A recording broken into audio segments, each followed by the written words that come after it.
여러분 안녕하십니까?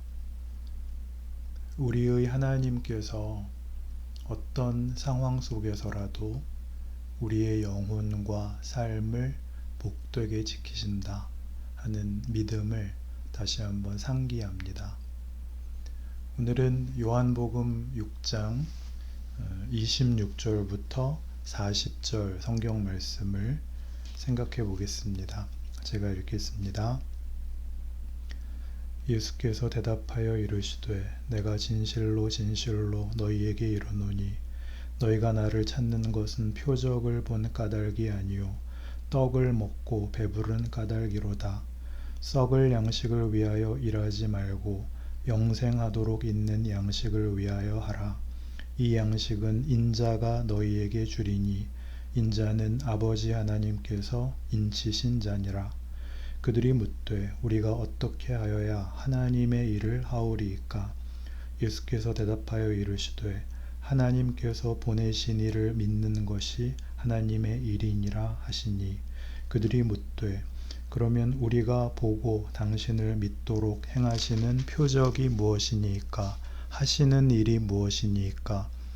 기록된 바 하늘에서 그들에게 떡을 주어 먹게 하였다 함과 같이 우리 조상들은 광야에서 만나를 먹었나이다.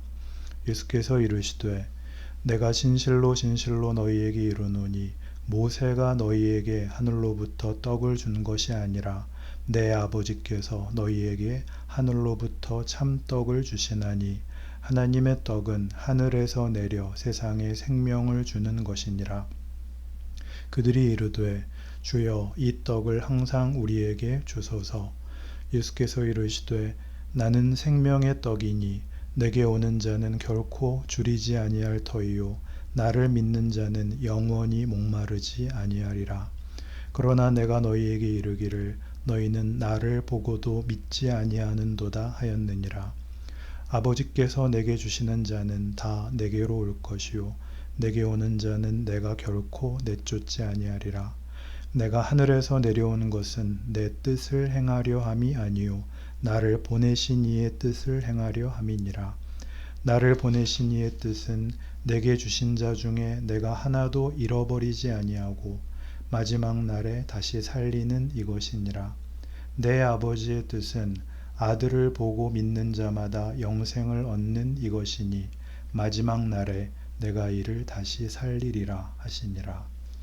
아멘.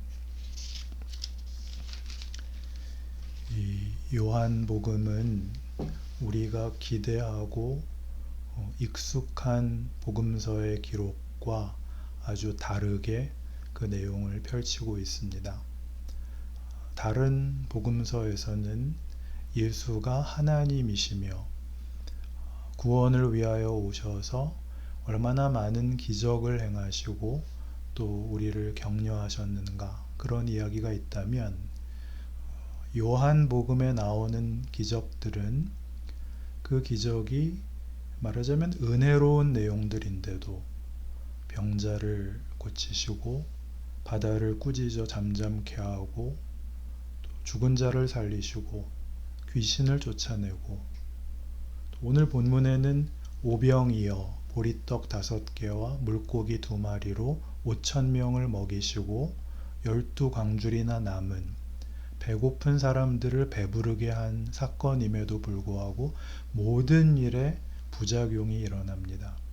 그 은혜를 입은 자들이 예수를 비난하고 도리어 그를 압박하는 경우들이 생겨납니다. 그래서 그 예수를 거부하는 자들의 날선 반대와 그럼에도 불구하고 우리를 구원하러 오신 하나님의 그 태도와 깊이를 대조하여 보여주는 것, 그것이 요한복음입니다. 오늘 내용도 보면 요한복음 6장 1절 에서부터 오병이어의 사건이 나오거든요. 오병이어의 사건이 일어나자 많은 사람들이 예수님을 임금으로 모시려고 합니다. 그래서 오늘 읽은 26절 본문에 의하면 내가 진실로 진실로 너희에게 이르노니 너희가 나를 찾는 것은 표적을 본 까닭이 아니요 떡을 먹고 배부른 까닭이로다. 너희는 이 기적이 너희가 이해하고 기대하고 알고 있는 세계를 넘는 새로운 세계를 열어놓는 어떤 증거라는 걸 이해 못하고 그리로 한계와 절망을 넘어서 오는 길로 오지 못하고 너희가 가지는 소원과 기대를 충족시킬 방편으로만 나를 찾고 있다 라고 꾸짖습니다. 그러면서 27절을 보면 썩을 양식을 위하여 일하지 말고 영생하도록 있는 양식을 위하여 하라. 그러죠. 너희의 신앙이 이런 사소한 필요를 채우는 데 쓰이지 않고 너희의 가치와 운명을 위한 부요한 소원과 연결되기를 바란다. 그러자 이제 금방 질문이 나옵니다. 28절에 우리가 어떻게 하여야 하나님의 일을 하오리이까? 이 표현을 우리가 이해하기 위해 이렇게 바꿀 수 있겠습니다. 무엇을 하는 것이 진정한 신앙생활입니까? 예수님, 하나님을 믿는다는 건 도대체 구체적으로 어떤 것입니까?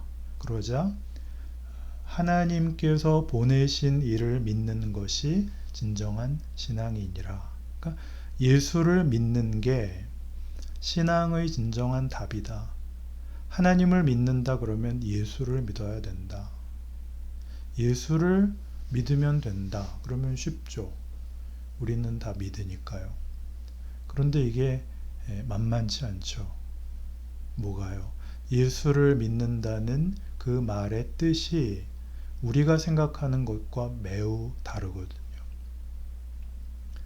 예수를 믿으면 형통할 줄 알았는데 실제로는 예수는 우리가 기대하는 쪽의 답을 하나도 안 주시기 때문입니다.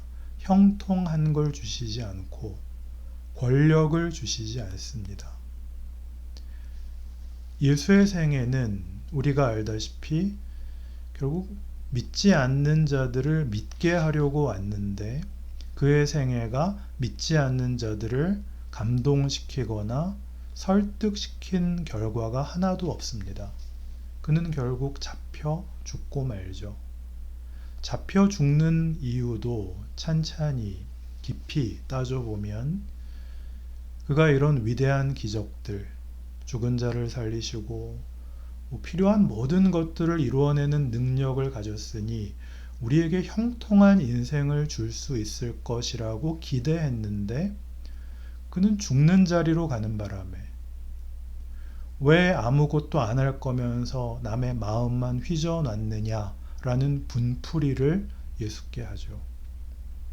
그래서 빌라도가 그 재판에서 6월절에는 죄인을 하나씩 사면해 주는 제도가 있으니 이 사람을 놔주자. 그럴 때 바라바를 놔주고 이 사람은 십자가에 못 박으십시오. 그러니까 예수에 대해서 사람들은 굉장한 배신감을 느낀 겁니다. 그리고 그 배신감은 이 시대 사람들이 못나서 느낀 그런 정도가 아니라 사실은 우리 모든 믿는 사람들에게 평생을 쫓아다니는 일종의 의문입니다. 우리 예수 믿는 사람들이 신앙 현실 속에서 늘 묻는 것은 이것입니다. 예수를 믿으면 좀 괜찮아질 줄 알았는데 교회 열심히 다니고 그래도 나름대로 치성을 들여 소원을 아뢰면 형통하는, 아니 형통까지는 아니더라도 이런 소소하게 당면한 어려움 정도는 해결되는 그런 길인 줄 알았는데 기독교는 십자가 지는 종교라고 맨날 듣기 거북한 얘기나 하고 목사님은 밤낮 손해보면서 살아야 될 것처럼 지루한 얘기나 하고 이럴 줄 알았으면 믿더라도 천천히 믿을 걸. 괜히 일찍 믿어서 고생만 한다.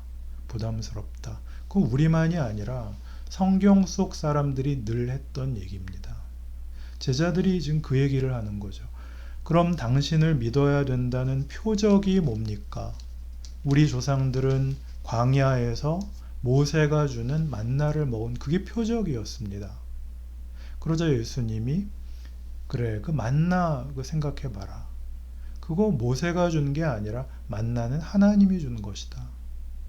지금도 그때와 똑같이 하나님이 나를 생명의 떡으로 너희에게 줬다. 그러니 나를 받아 먹어라. 이렇게 무슨 뜻인지 모를 말씀을 하시고 그러면서 더 묘한 뒷말을 붙이시죠. 35절. 예수께서 이르시되 나는 생명의 떡이니 내게 오는 자는 결코 줄이지 아니할 터이요 나를 믿는 자는 영원히 목마르지 아니하리라. 그러나 내가 너희에게 이르기를 너희는 나를 보고도 믿지 아니하는도다 하였느니라. 진리를 아무리 많이 보이고 진리를 아무리 논리적으로 설명을 해도 사람들은 안 믿습니다. 그가 생명의 떡이고 결코 줄이지 않고 목마르지 않게 하실 분인데 왜 우리는 예수를 못 믿을까요? 왜 예수로 만족하지 못할까요? 우리는 예수를 믿는다는 말을 우리가 하는 이 일의 형통과 안전으로 쓰고 싶은 겁니다. 이건 굉장히 어려운 우리 신앙의 장애물입니다. 이걸 넘어서야 되는데 어떻게 넘어설 수 있는가? 평생을 시달려야 넘어섭니다. 우리는 평생 안전을 원하고 형통을 원하고 그래서 실망하고 원망하고 분노하고 체념하고를 반복하는 중에 비로소 알게 됩니다. 인간이란 세상이 약속하는 것으로는 결코 만족할 수 없는 더 깊은 답, 더 깊은 존재, 더 영광된 운명을 소원해야 마땅한 존재라는 것. 그걸 요한복음은 얘기하고 싶어 합니다. 예수님께서 우리를 구원하러 오셨다는 것은 다만 죽어서 지옥 갈 사람을 천국 가게 하셨다는 의미가 전부가 아닙니다. 값없는 하찮은 것으로 인생을 허비하는 우리를 구원하러 오는 것입니다. 너희는 짐승이 아니다. 너희는 기계가 아니다. 너희는 소모품이 아니다. 너희는 내 자녀야. 너희는 내 자식이야. 이렇게 살지 마. 이게 복음입니다. 우리가 우리 자신에 대하여 소원하는 것은 다 권력입니다. 자존심을 세우기 위한 것이죠. 그러나 성경이 말하는 자존심은 하나님의 형상, 하나님을 아는 것, 하나님의 이름으로 불리우는 하나님의 자녀, 이것입니다. 차원이 다르죠. 성경이 이야기하는 인간 정체성의 가치는 이렇게 되어 있습니다. 하나님의 사랑을 받는 자. 그러니까 하나님이 없으면 인간은 근거가 없습니다. 인류 역사 내내 인류의 지성, 인문학, 역사, 철학, 문학, 영화, 드라마, 연극, 대중가요 가사 그 모든 정신세계가 추구해 온 것은 인간이란 뭐냐입니다. 인간이란 뭐냐. 그런데 세상 속에서는 아무리 뒤져도 아무리 파도 그 근거가 나오지를 않습니다. 그래서 늘 결론이 명확하지 않습니다. 행복, 유능, 보람 이런 명분과 추상 명사로 옳은 소리를 하지만 그 근거가 늘 흔들리죠. 내가 행복해야 되는데 이 행복이라는 게 순간적인 감정일 뿐인 건지 그 이상의 무엇이 있는 건지를 잘 몰라서 끊임없이 행복을 추구하고 최면을 걸듯 늘 행복하다 라고 믿는 것으로 자신을 만족시키는 기만에 빠지게 되죠. 그것이 종교의 형태를 띠기도 합니다. 긍정의 힘, 멈추면 비로소 보이는 것들 그래가면서 옳은 소리는 잘 하는데 사람을 만나보면 우리가 제일 놀라는 것은 그렇게 옳은 소리 잘하는 사람을 그렇게 자주 만나고 싶지는 않다는 거죠. 예수를 믿으면 뭐가 달라야 될까요? 뭐가 뭔지는 모르지만 만나면 좋아야죠. 그런데 우리는 신앙이 좋다는 걸 잘못 생각해서 신앙 용어로 정답을 나열하는 자가 되어서 인간성에 손해가 되는 경우를 너무나 자주 봅니다. 신앙이 좋은 무서운 사람들, 아주 독실한 자주 만나고 싶지는 않은 사람들, 너 자꾸 주일날 교회 빠지더니 그럴 줄 알았어. 그렇게 충고, 조언, 평가, 판단 함부로 하고, 너 요새 보니까 기도 안 하더라. 그따위 소리나 하는 게 신앙이 좋은 줄 아는, 누가 기도 안 하는 게 보이면 그걸 지적을 할 게 아니라 내가 해야죠. 정말 나라를 사랑한다면 우리의 책임은 우리가 기도하는 겁니다. 나라를 위해 기도한다는 것은 구국기도회라는 깃발 아래 모여서 행사를 벌이는 게 아니고, 정치인들과 어울리면서 조찬을 나누는 게 아니라 마음의 골방에 들어가 머물며 이 모든 역사의 주관자로 일하시는 하나님을 신뢰하는, 수긍하는 그 시간을 가지는 것이죠.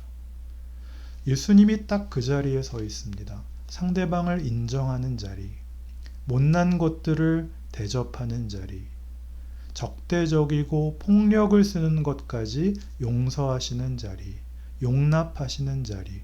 왜요? 기다리시는 겁니다. 하늘에서 내려온 만나는 구약 성경에 나오는 얘기인데요. 그 모세가 이집트의 노예였던 이스라엘 백성들을 이끌고 약속의 땅 가나안을 향하여 그들과 방랑 생활 40년을 하는데, 그때 하나님이 내려주신 그 양식이죠. 백성들은 늘 하나님을 원망했습니다. 모세를 원망하고, 심지어 모세를 죽이려고 하고, 하나님께서 다 멸해버리시겠다라고 할 때 모세는 그 하나님과 타협하기도 하고, 그러면서 40년을 잘 버티던 모세가 마지막에 가서 실패합니다. 마지막 무리바라는 곳에서 물이 없다고 백성들이 또 원망을 하고, 모세가 나아가 하나님께 물을 달라고 기도하고, 하나님께서 반석에게 명하여 물을 내라 할 때 그만 시편 106편에 의하면 그가 반석을 칩니다. 그냥 이렇게 한번 결정적인 실수를 했다, 그게 아니라 성경에 의하면 망령되이 행했다 이렇게 되어 있습니다. 그러니까 뭔지는 자세히 모르지만 모세가 하나님 앞에 해서는 안 될 행동을 한 것 같습니다. 반석을 쳤는데, 그가 반석을 왜 쳤느냐 하면, 우리도 성지를 부릴 때는 가만히 이렇게 차렷 자세로 서서 성지를 부리지는 않잖아요. 막 집어 던지기도 하고, 될 수 있으면 비싸지 않은 곳으로. 모세는 하필 손에 그때 막대기가 있어서 그냥 바위를 후려 팼죠. 근데 그때 하나님이 딱 나타나셔서 뭐라 그랬냐 하면, 말하자면 이해하시고 들으세요. 야, 모세야, 너 왜 내 자식들한테 지랄이냐? 아주 중요한 말입니다. 얘네들이 내 자식이야. 너는 내 종이고. 얘네들이 잘못했지만 네가 감히 내 자식한테 이러셨다는 것이죠. 그러니 여러분, 복음서가 우리에게 증언하는 것은 예수님의 생애를 보고 눈물을 흘리고 감동을 하라는 것이 아닙니다. 그 역사가 아직도 이어지고 있고, 믿지 않는 사람들이 이렇게 세대마다 출생하는 이 속에 하나님이 그의 구원 사역을 우리와 함께 하신다는 것입니다. 하나님이 모세를 종으로 이스라엘 백성에게 보내신 것 같이, 성부 하나님이 성자 예수님을 이 땅에 보내신 것 같이 우리를 보내십니다. 그러니 우리가 만나는 일상 속 사람들, 하나님을 모르는 자들, 하나님을 수단으로밖에는 이해하지 못하는 자들, 세상의 권력이 전부라고 믿는 자들, 핍박 혹은 여러 어려움들을 만날 때 저 사탄의 자식들 이러면서 성질을 부릴 게 아니라 그들과 더불어 우리의 인생을 살아내라는 겁니다. 우리 각자의 그 현실을 하나님의 방법으로, 어떤 방법이죠? 여기까지 자기를 낮추신 이 길로 우리를 부르고 있습니다. 그런데 우리는 그건 외면하고 싶고 그저 근사한 예배당에 많이 모여 그럴듯한 종교 행위로 시간을 때우는 것을 좋은 신앙이라고 착각하며 살죠. 그런 우리의 형편을 우리 지난번에 보았던 5장 40절 이하의 말씀이 이렇게 기록합니다. 다시 한번 보시죠. 그러나 너희가 영생을 얻기 위하여 내게 오기를 원하지 아니하는도다. 나는 사람에게서 영광을 취하지 아니하노라. 다만 하나님을 사랑하는 것이 너희 속에 없음을 알았노라. 나는 내 아버지의 이름으로 왔음에 너희가 영접하지 아니하나 만일 다른 사람이 자기 이름으로 오면 영접하리라. 너희가 서로 영광을 취하고 유일하신 하나님께로부터 오는 영광은 구하지 아니하니 어찌 나를 믿을 수 있느냐. 우리에게 영광은 힘이고 승리이고 성공이고 계급입니다. 그런데 성경이 말하는 영광은 우리의 그것과는 무섭게 구별됩니다. 하나님은 그 아들을 보내시고 그 아들은 오셔서 우리가 잘못 가는 그 앞에 서서 얘야, 이건 헛된 것이다. 이건 가치가 없는 거야. 라고 다정하게 말씀하십니다. 우리가 잘못 가도 함부로 막지 않으십니다. 기다려 주십니다. 예수님 내 욕심대로 살게 좀 놔두시고 좀 비켜주세요. 방해되니까 비켜서십니다. 아니 엔도 슈샤쿠의 침묵이라는 작품 속의 장면처럼 밟고 지나가게 하십니다. 하나님이 우리를 위하여 죽으시니까요. 이런 하나님은 얼마나 놀라워요.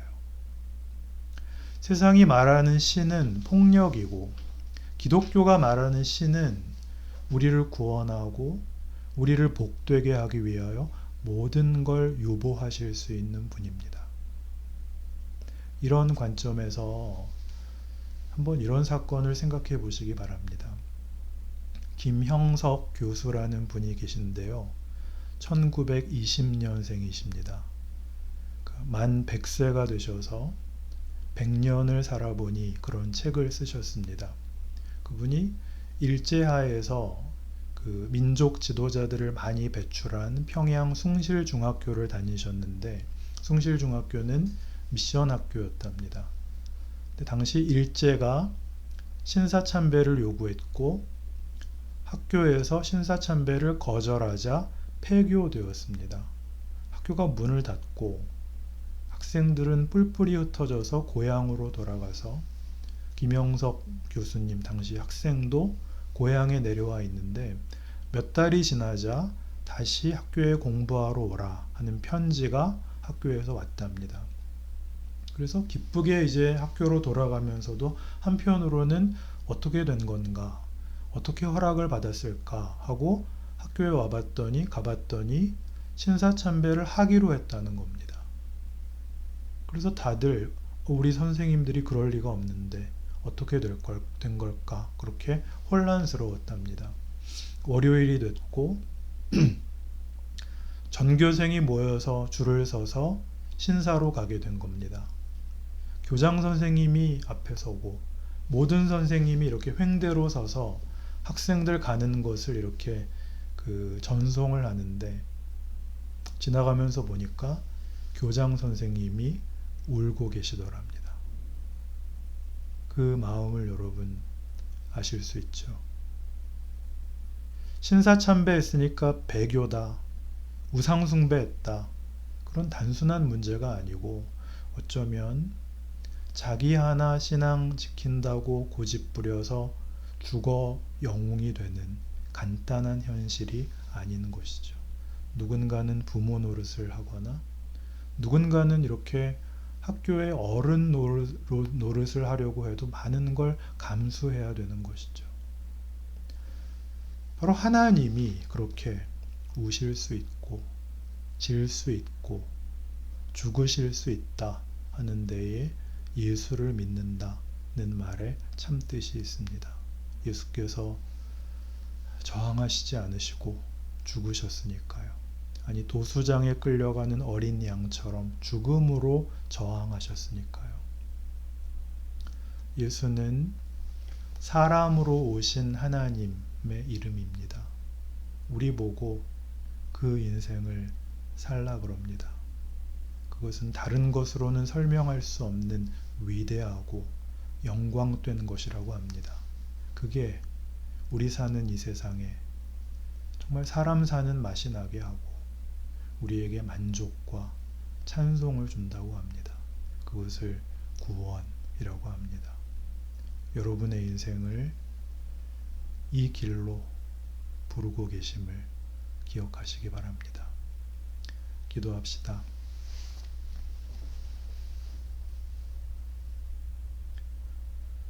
하나님 아버지, 우리는 우리를 위하여 기도하시는 하나님을 가지고 있습니다. 우리를 위하여 찾아오시고 골고다에 못 박힌 하나님을 우리는 믿고 있습니다. 세상의 거짓된 협박과 공포가 사랑을 이기지 못함을 믿습니다. 우리의 믿음 없음을 도우시고 우리의 인생으로 위대한 인생이 되게 하시는 그 길로 한 걸음씩 내딛게 하옵소서. 우리를 만나는 사람들이 예수를 보는 그런 귀한 삶을 살게 하여 주시옵소서. 주님이 그대 앞에 계셔서 그대에게 바른 길 보이시기 바랍니다. 주님이 그대 곁에 계셔서 그대를 팔로 껴안아 지키시기 바랍니다. 주님이 그대 뒤에 계셔서 못된 사람들의 나쁜 계획에서 그대를 보전하시기 바랍니다. 주님이 그대 아래에 계셔서 그대가 떨어지면 받아주시고 그대를 덫에서 끄집어내시기 바랍니다. 주님이 그대 안에 계셔서 그대가 슬퍼할 때에 그대를 위로하시기 바랍니다. 주님이 그대 둘레에 계셔서 남들이 그대를 덮칠 때 막아주시기 바랍니다. 주님이 그대 위에 계셔서 그대에게 복 주시기 바랍니다. 이처럼 그대에게 은혜로우신 하나님이 복 주시기 바랍니다. 주 예수 그리스도의 은혜와 하나님의 사랑과 성령의 사귐이 우리 모두와 하나님의 기업 엑소아시아 위에 이분들의 가정 위에 귀한 자녀들 머리 위에 함께 하시기를 간절히 빕니다. 아멘.